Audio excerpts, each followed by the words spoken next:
Start. Mr. Deputy Speaker, Sir, I rise to support the bill as it proposes to amend the Constitution in a manner so that the most important and the urgent need of our people may be included in our Constitution.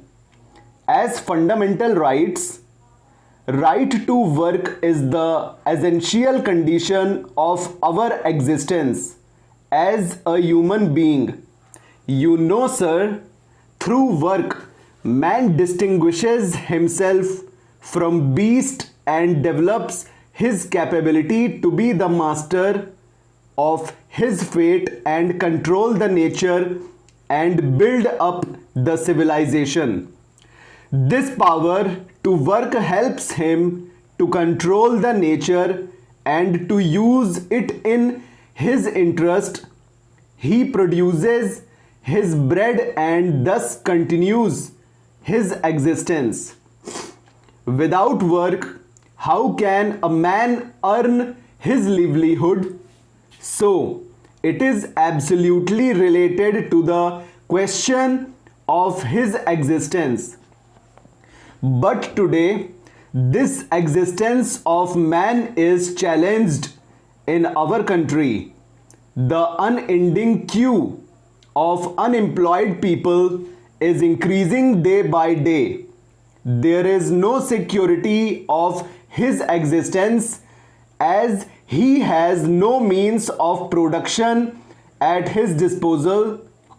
In a developing country like ours, the unemployment problem is the most burning problem.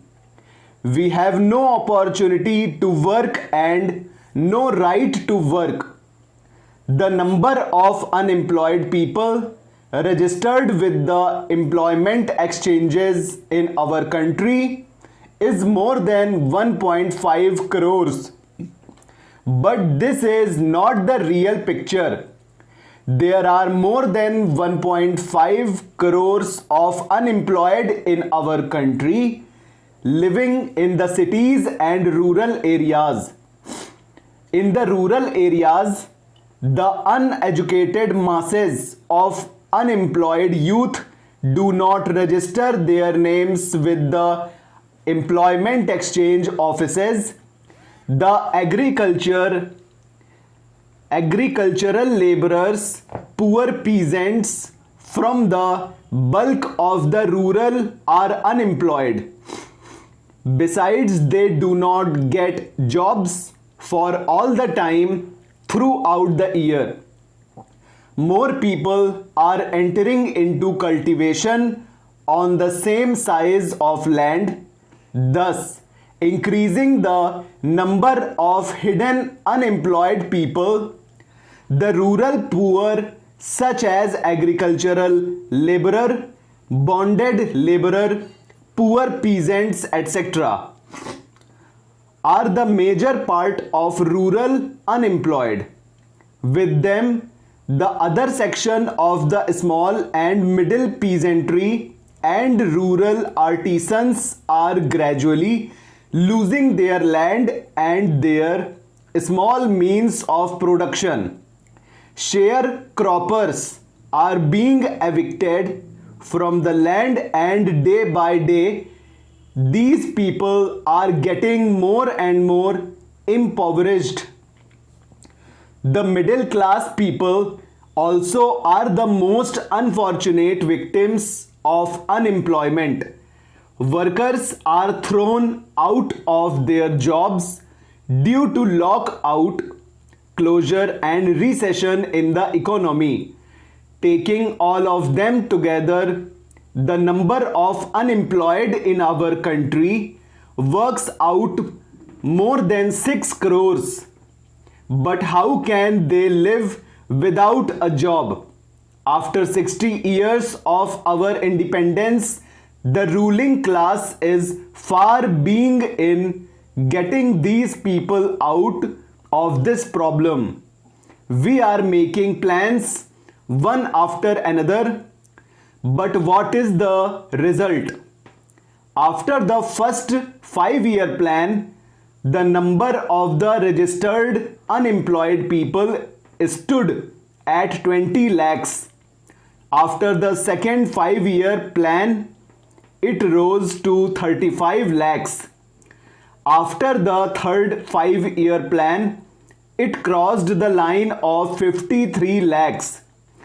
After the fifth plan, it is more than 80 lakhs and now it is 1.5 crores.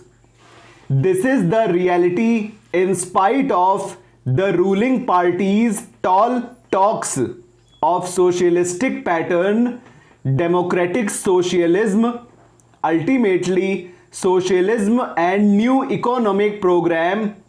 The ruling party have been crying from the housetops about the so-called socialism in our country. The number of unemployed in the country has been increasing because their socialism is a fake socialism and it is to deceive the people only.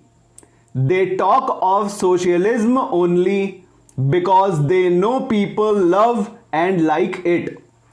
People believe that without socialism, unemployment problem cannot be solved.